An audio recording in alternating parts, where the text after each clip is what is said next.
What's up, Hoop fans? Welcome back to my channel.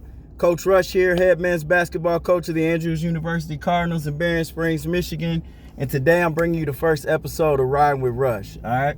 So today's episode, fellas, ladies and gentlemen, is about who is Coach Rush? What are my credentials? These are some of the feedback and questions I've got from a couple of the other videos that I put out there. So I wanted to kind of put out a video telling you who I am, a little bit about my experience, maybe even a little bit about my philosophy and things like that. So my journey with basketball began when I was probably about 7 years old. My dad was actually the first head men's basketball coach at Andrews University in the 90s that took the program to a legit intercollegiate schedule. So and I didn't know a lot of this until I got older. I thought that they had a program and all of that. So, but as I took hold of the job here at Andrews University, my dad began to tell me, he was like, yeah, there was always a team and things like that, but they only played like one game a year, and then they were playing intramurals and maybe a couple other games throughout the year. So when there was a guy that stepped down, he asked me to take over the program, and I told them that if I took over the program, I wanted to play a real schedule. And so he began to kind of pioneer that way for Andrews University in the early to mid 90s for a couple of years. And so that was my first experience that I can really recall as you know, with basketball and hoops, and really saying to myself, you know, one day I want to be a coach. Just watching how my dad did things, how he conducted himself, the type of relationships that he built with his players, the excitement that was always around the program, especially during big rivalry games with Oakwood University, that's down in Huntsville, Alabama, by the way. And, you know, so after that, you know, played basketball through high school. We had a really good team. We were number 2 in the state 2 years in a row. Went up to the Breslin Center to the Final Four, and then we lost in the quarterfinals my senior year. Did a couple of different stints in college, little JUCO ball, and I also ended up back at Andrews University by happenstance. So that was kind of my second go around with hoops there. After ending my collegiate playing career, obviously you keep playing in men's leagues and semi-pro leagues and pro-am down in Nashville, Tennessee as well. But as soon as I was done playing, I immediately got into coaching. So after I was done playing in college, I was kind of dual hooping, dual coaching on a volunteer level. And the first coaching job that I actually took at my alma mater high school, Buchanan, where I went as a volunteer assistant coach for the 8th grade boys basketball team. Shout out to Gabe Miller, who gave me my first opportunity in coaching there. So from there, I moved down to Huntsville, Alabama. Well, I went to Atlanta and then Huntsville, Alabama for a couple of years. And while I was in Huntsville, I stumbled onto an excellent AAU program where, again, shout out O'Brien Weary, who gave me an opportunity to coach. And I had no idea to the level and to the degree that they were doing things. You know, we were going to Nike Top 100s, Under Armour Top 100s, Invitationals, Adidas Top 100s. And them boys were balling out, man. Ended up going down to Las Vegas, and the team that I coached primarily, because we kind of shuffled around a lot, was a 9th grade group. And that 9th grade group ended up finishing 5th place in the Nationals down in Las Vegas. We lost to Penny Hardaway's team down there. We're the only team they didn't beat by like 50 points in the whole tournament. It was crazy. But from there, did a lot of training with some of the guys that wanted some one-on-one training outside of practice and stuff. Kind of got my feet wet. Doing skill development and really honing in my craft there. While I was down there, I was still playing, like I said, some pro-am, some men's leagues and things like that. So I was still training myself in really good shape in my, you know, mid-20s, stuff like that. From there, I moved back to Michigan after a couple of years being down in Alabama. From being back in Michigan, shout out back to Gabe Miller in my hometown. He gave me an opportunity to be his assistant coach again. This time he was the head girls varsity basketball coach at my high school in Buchanan, Michigan. So then I got my first taste of varsity coaching experience as an assistant there. Again, did some skill development with a bunch of the ladies. We had a phenomenal group down there. And then I didn't know, like from there, I just was kind of getting into skills training. I was still playing. I was still trying to get overseas and try to build those connections and relationships. And I was in the gym at a local YMCA, and one of the coaches from the local high school in Niles saw me in the gym working with some of his players and was like, hey man, you know, you want to coach? So again, I get back into the volunteer scene. And just to pause a moment to talk about the importance of volunteering. I know we talked about it a little bit in a prior video.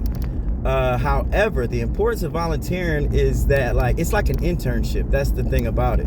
And like, I never got into coaching for the money. I just love the game. I love giving back. It was something that I always wanted to do because my father was my role model. And I just loved the game, man. I just wanted to keep being around. I wasn't ready to put it down. And so I knew that I always wanted to be a head coach. I knew that I wasn't quite ready yet. I don't think my philosophy has changed much from the time I got into coaching to what it is now. Just a few minor tweaks and some wisdom that's maybe grown some of my ideals and my philosophical beliefs on the game and on coaching and teaching the game and things like that. But again, back to what I'm talking about is like volunteering opened the door for me to get where I am today. And if I would have thought that I was too good to do something for free, then I never would be where I'm at today, because probably nobody would have gave me a paid position, or who knows, maybe they would have. But that's what opened the door for me. And that's why I say it's different strokes for different folks. Some people are kind of grandfathered into coaching. Some people become grad assistants after they graduate college. You know, they go back to their alma maters, all kinds of things. But for me, volunteering opened the door. So for people that are at the ground level and they don't think that they have any of the right connections and things like that, that's what you need to do. You need to go volunteer your time somewhere, man. That's gonna build relationships, which again is one of the most important things that you'll hear me say a lot on my channel. But it's going to give you the experience and the resume building that you need if you really want to be serious about coaching. So anyway, did a year of that, and then did a year volunteer at Niles, and I can't remember if it was my first year or my second year coaching in Niles. I know my second year they gave me a paid position as the 8th grade coach, which was awesome. I had an amazing group, an amazing time there with those kids. Still have a lot of great relationships with those kids, as well as most of the kids that I've coached over the years. Again, I put a huge emphasis on relationship building, as you hear me say a lot. But took that paid coaching job my second year at Niles. So let's rewind. Volunteer-wise, 8th grade, AAU down in Huntsville, Alabama with the TNT Terriers, Alabama TNT Terriers, varsity girls, and a year, so 4 years I coached for free and never got a dime and never asked for a dime, right? Like, I just did it for the love of it and for wanting to get better and grow at my craft, build relationships, meet people, the whole nine, right? 4 years. That second year, which was my first year paid in Niles, I sat on the bench for every single game of every team from 7th grade, 8th grade, freshman, JV, and varsity. 5 teams, right? So essentially, in one season, I got 5 years of coaching. I sat on the bench for over 96 games. I learned a lot. And it's like, you can even learn stuff from people that you think you know more than. So another thing I urge you to do when you're getting into coaching ranks, especially if you're new, is to respect the experience of the people who come before you. Because trust me, I have conversations with people all the time who think they can run the team better than I can run my teams, right? And they've never coached a day in their life, and they're telling me, oh, you should do this, or you should do that. And I'm like, well, you can't do that, but you wouldn't understand that because you're not at practice. And I'm not saying that to be disrespectful or anything like that. It's just you're not there, so you don't really know what some guys are and aren't capable of doing, what kind of information they're capable of handling. So respect experience. That's the point that I'm trying to get to. Respect experience. And the thing about it too is, even if you coach under quote unquote bad coaches, again, you'll hear me say that there are people who are good and bad at their jobs in every field in the world. Coaching is no different. So even if you're under someone who's a quote unquote bad coach, there's something you can learn from them. Like, there's literally something from every coach I've ever coached underneath or alongside of, that I've taken from them, whether it's to say, I don't like the way they did that and I want to do it like this in the future because I see that that failed in this way, or it's because you're literally just learning something like, oh, that opened my eyes. I didn't know that was a thing. So again, I would urge you to be an open book. And my grandmother used to say this: take the meat and leave the bone. And basically what she means by that is take what you can take from every situation, from every person that you interact with, and whatever you can't take from them, like if you think it's a negative or you think it's a no-go or you disagree, man, just leave it there. You don't have to verbally disagree with everybody that you don't agree with, right? And that's important, especially nowadays in these political times that we're going through with the election. Like you don't have to engage with everything you don't agree with.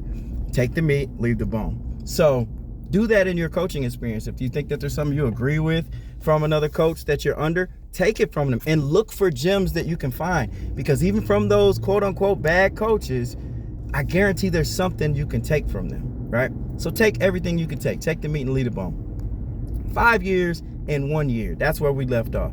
That was an enormous amount of experience. I had a wife, I had kids, and I still made time for all of them. I was doing 5 a.m. breakfast clubs.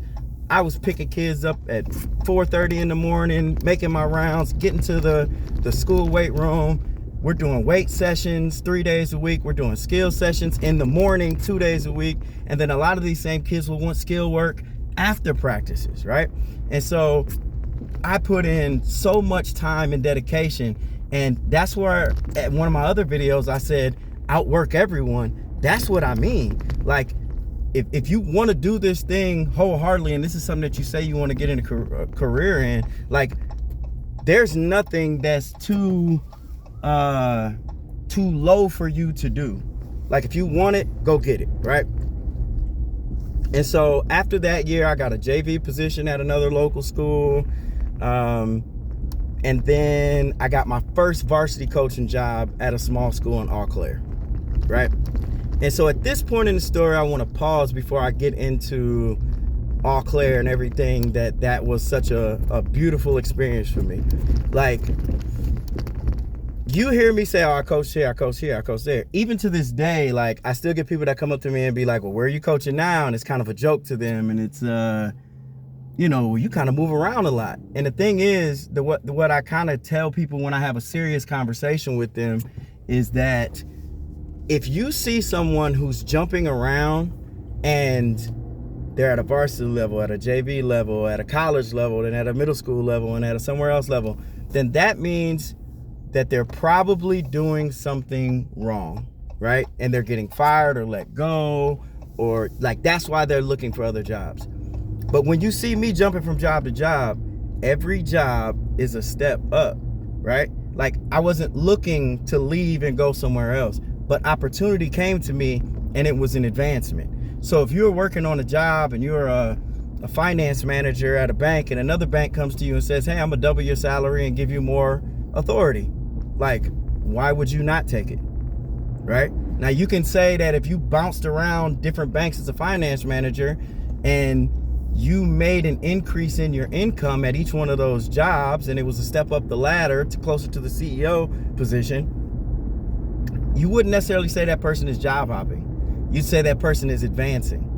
And so that's what I say to people. Like, there's nothing wrong with coach hopping, bench hopping, whatever you want to call it, if you're advancing. If you're not advancing and you're making lateral moves, or you're moving backwards, or you're let go from jobs, like that's a problem. You need to stay planted where you're at. But if you have advancement opportunities, I would definitely urge you to take them if your goal is to get to the collegiate level, which a lot of you guys is that follow my page and my channel, and like, you want to get to a varsity coaching job, like, you know, and everybody's situation is different. So we can get into all of that another day. But I wanted to make that clear that it's not a job hopping thing when you hear me talking, it's an advancement thing, because my ultimate goal was to be where I'm at, which is a college coach, okay? So back to Eau Claire. So I get my first coaching job at Eau Claire and got a lot of congratulatory things from people, and I also got some things like, oh, well, they're, you'll never be able to win there, and blah blah blah, all these other things, right? So I take over the program. I believe they had only won around like 3 games in the previous 2 years or something crazy like that, right? So I take the program over, and on my first day I walk in to meet a bunch of the kids. I see all these guys 6'4", 6'3", 6'2", and this is a very, very small school where you don't generally have a bunch of guys over 6 foot tall, right? Like, it's less than 200 kids in the whole school. And so all these kids are walking in 6'3", they look athletic, they look like they can run and jump. And I look at the athletic director and I'm like, you guys, like, they couldn't win games with these guys in the league that we play in? And he's like, oh, you'll see. I'll never forget that. So I'm like, oh, okay. And he was right. Long story short, that first year we only won 1 game. But, and we can get into this in another video, the details about why I did what I did. But what I did was, halfway through the season, I put everybody on a 3-strike policy. You miss a practice, you fail a class, you get a detention, whatever it is. Like, we can't keep going like this, because the number one thing you have to build when you're in a rebuild or you're taking over a new program is culture. So we can't build on bad culture, because culture is the foundation of everything. So if you build on bad culture, that's like building a mansion in sinking sand on the beach. Like, it just doesn't make any sense. You can't do that. You got to find a solid foundation on solid ground. So I said, I'm going to get rid of all the people who will bring bad culture. Excuse me. And I kicked like half the guys out of the program, varsity and JV. I brought what was left up from JV up to varsity. And the guys that brought up, I think maybe only one of them was even a starter on the JV team that couldn't win very many games either. And so you're not bringing a bunch of like, I don't want like assets that are going to help you win games. You're just bringing guys to fill spots. And I said, you know what? We're going to, if I'm going to lose anyway, because that's what we're doing, because you guys have you don't want to come to practice, you don't want to run sprints, you're magically injured, all these other things. Like, I'll just lose with guys that want to work. And every day when we come in the gym, we'll just get better. And so the 8th grade group had a really good group, no size there, but they're really talented. And so I said to them when their season ended, I said, look, come to practices for the rest of the season, and I just want you to sit on the wall or on the bleachers, and I just want you to soak up everything that we're trying to accomplish. And so they did. The rest of the season, like 5 or 6 of them, they came every single day faithfully while the varsity team practiced. And in the summer, we played a travel ball circuit with those kids. And I told those kids in the summer, like, look, we're not playing this circuit to win games, right? We're playing this circuit essentially in a nutshell to learn, to grow, to develop. And we got the snot kicked out of us pretty much all summer long. But I told those guys, you're going to learn how to play with pace. You're going to learn how to play ferociously. You're going to learn how to play with tempo. You're going to learn how to not quit, because the score is always 0-0, and we have a next play mentality. That's huge with me, 0-0 next play mentality. My guys hear me say that all the time at the college level. And when we get back to our schedule, we're going to dominate. And that's exactly what we did. That second year we come in, we knocked off a top 10 team in the state in a class above us. They were Class C, we were Class D. We knocked them off in our building. They also were in our conference. And that was a huge thing for our guys and for our program. And we ended up at the end of the year being in the district championship. And so for us, that was a huge goal, because at the beginning of the season, we had talked about in tryouts, like, we're going to play this team at the end of the season. And so all season long, we used them as a benchmark for how we wanted to play, how we wanted to execute, the type of style we would need to be able to do to win and playoff basketball. And I told them, I said, it's the best team in our district. It's supposed to be their year to make a run and go upstate. And we're going to play them in the district championship, and we're going to knock them off. And we're going to shock the entire state that Eau Claire has barely won 4 games in 3 years, and then they come out and they beat a top team that's supposed to be going to the state championship. And it's a group of seniors that have been playing together since they were in 3rd grade, all this other stuff, right? And so we get to the morning of the district championship game, and just like a fairy tale, we're playing River Valley, team that we've Literally since day one in tryouts, it's all we talked about all year long. We watch film, we're playing other teams. Hey, you're not gonna be able to do that against River Valley. Hey, if we want to beat River Valley, we got to play downhill like this. We've got to get in the passing lane. We got to communicate. We got to be able to play fast, but we also got to be able to slow the game down and execute in key time. Like all these things, right? 7 freshmen on this team. The morning of the district championship of our fairy tale story, COVID drops and the whole state shuts down and they cancel the games and we never get to play. So with COVID, I ended up taking a sidebar, moving to Indianapolis, taking a job down there, doing some other things, and I didn't go back to Eau Claire. But when the season came around, I think they only played like 2 or 3 games, and then they shut the whole season down anyway. But when the preseason rolled around, we were preseason top 10. So what I tell people is I took a program that had won 3 games in 2 years, and in my second year, we finished top 10 in the state. Because I firmly believe we go in there, we beat River Valley, maybe we don't get out of regionals or whatever, but it was a step in the right direction. And with 7 freshmen, I firmly believe that we'd have been playing in the Breslin minimum their final 2 years, right? So that was a beautiful experience there for me. I ended up getting to coach my point guard from that team in college, his freshman year in college, which came later down the road for me. We'll get to that. So we might as well just get back to it. So being down in Lafayette, took over a fencing company as the business manager. Did a phenomenal job down there. I enjoyed it, but I just missed being around the game. I didn't have the right connections. People didn't really want to give me a chance, even to be a volunteer where I was at. And so a school, matter of fact, the school that I told you that Eau Claire beat, and they were a top 10 team in the state that second year, they're sort of, they've always got athletes. So they're always good at basketball. They're generally good at most sports. They always have athletes, right? So like for a basketball coach, you love to be in a place like that because you never have to worry about what's coming in the door. There's always going to be some talent one way or another, right? And so they call me, a friend of mine who's in the system there calls me up and says, hey, coach that's been here for a long time is stepping down. And, you know, I think you'd be great for the program. I think you fit the culture here. It's one of those places where they generally hire their own. Nothing wrong with that. It's just what it is. They generally hire their own. They have their reasons for it. They love their people. They have a lot of sense of pride in their community. Like I said, it's a great place to be. And so I go in there and long story short, I end up getting the job, right? My friend talks to me. We moved back up to Michigan. I end up taking the job and coach a kid there that again ended up playing for me in college. And we started the year again. You're trying to build a foundation. When I go in, I have parents telling me that like culturally this is not going to be a great group. A lot of these kids get in trouble. They can't stay eligible. You know, all the things trying to scare me and tell me, you know, what it is, right? And so I take over the job. Best kid on the team, 6'5", doesn't want to adhere to the culture, bad attitude, just like everybody said. I kicked him out of the program. Long story short, kicked him out of the program twice. Mom calling me, great relationship with her as well. And I left it to a team vote, and the team voted him back on the team. We brought him back.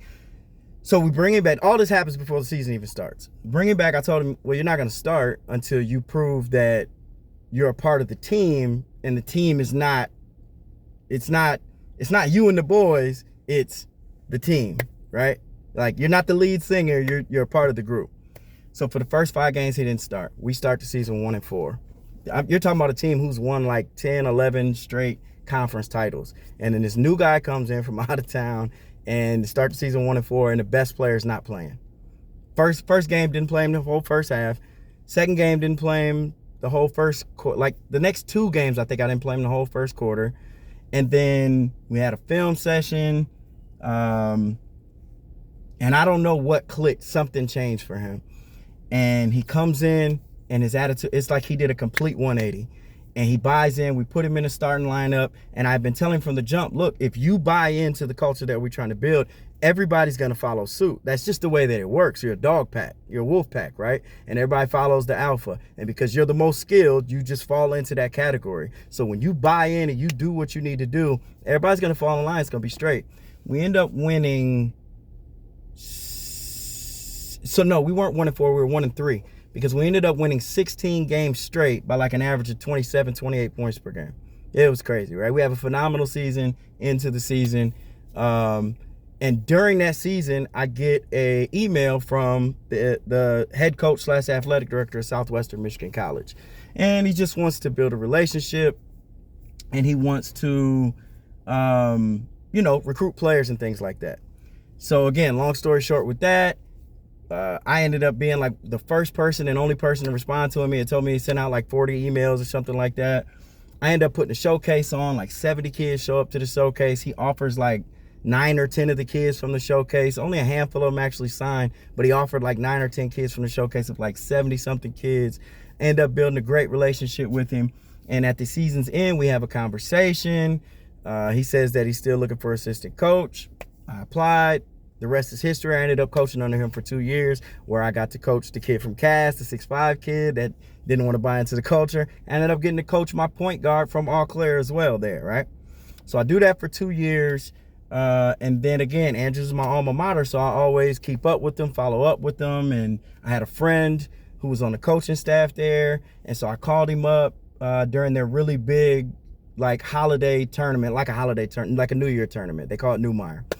And so I called him up. I'm like, yo, are you at the Newmeyer? I'm going to pull up on you and we'll watch some of the games. He's like, no, I'm back in Chicago. I was like, you're not coaching? And he was like, no. And so he starts telling me all the coaching issues that they're having there and that they're basically looking for a coach.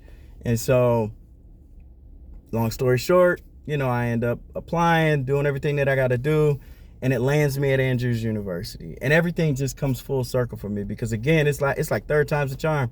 I'm back here again. Like, my dad pioneered this thing. I came back as a player. We were the first team to make it to the playoffs in the league that they were in. We ended up losing on a buzzer beater to the team that won the national championship, and they ended up blowing out the next 2 teams to win the national championship. But we finished 5th in the nation that year.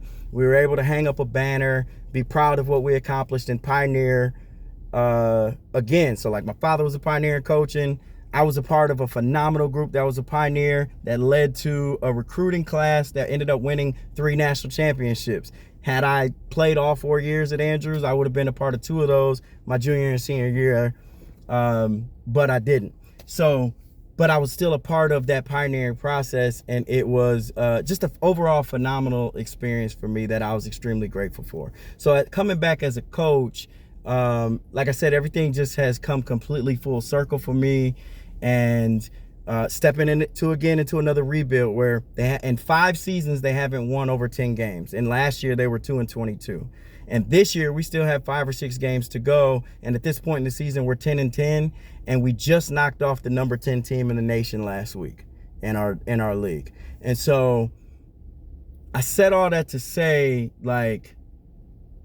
it's been a journey. And it wasn't an overnight thing, and nothing was handed to me.